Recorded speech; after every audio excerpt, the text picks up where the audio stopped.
On l'a compris, hein, cette colère, elle monte en France, mais aussi dans d'autres pays comme l'Allemagne, la Pologne ou la Roumanie.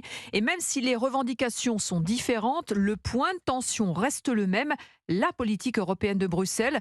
Arthur Delaborde, la politique agricole de la Macronie est mise à mal du coup. Effectivement, il faut d'abord se souvenir qu'à peine arrivé à l'Elysée, Emmanuel Macron avait lancé les États généraux de l'alimentation, grande consultation qui débouchera sur une stratégie portée par le chef de l'État, la montée en gamme.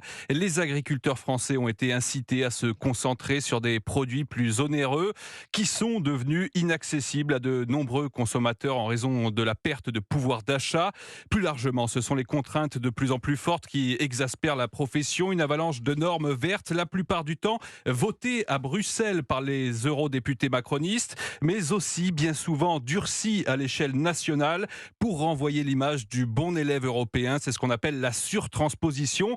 Les exemples ne manquent pas. Confusion sur l'interdiction des néonicotinoïdes, sortie accélérée du glyphosate ou encore bannissement anticipé de l'insecticide diméthoate pour la protection des cerises. Pas simple à dire. Euh, Diméthoate. et ces choix stratégiques, Arthur Delaborde, pourraient bien se payer cash aux prochaines élections européennes. C'est précisément ce que l'exécutif veut à tout prix éviter. Les membres du gouvernement multiplient les déplacements et prises de parole auprès des agriculteurs depuis quelques jours. Le ministre de l'Agriculture, Marc Fesneau, explique notamment ne plus vouloir de surtransposition excessive, un discours qui peut apparaître contradictoire avec l'idéal européen porté par le camp présidentiel. Le gouvernement se retrouve donc face à une difficulté politique majeure. Le RN l'a bien compris et s'est immédiatement saisi de la colère des agriculteurs et espère en recueillir les fruits lors des européennes en juin prochain.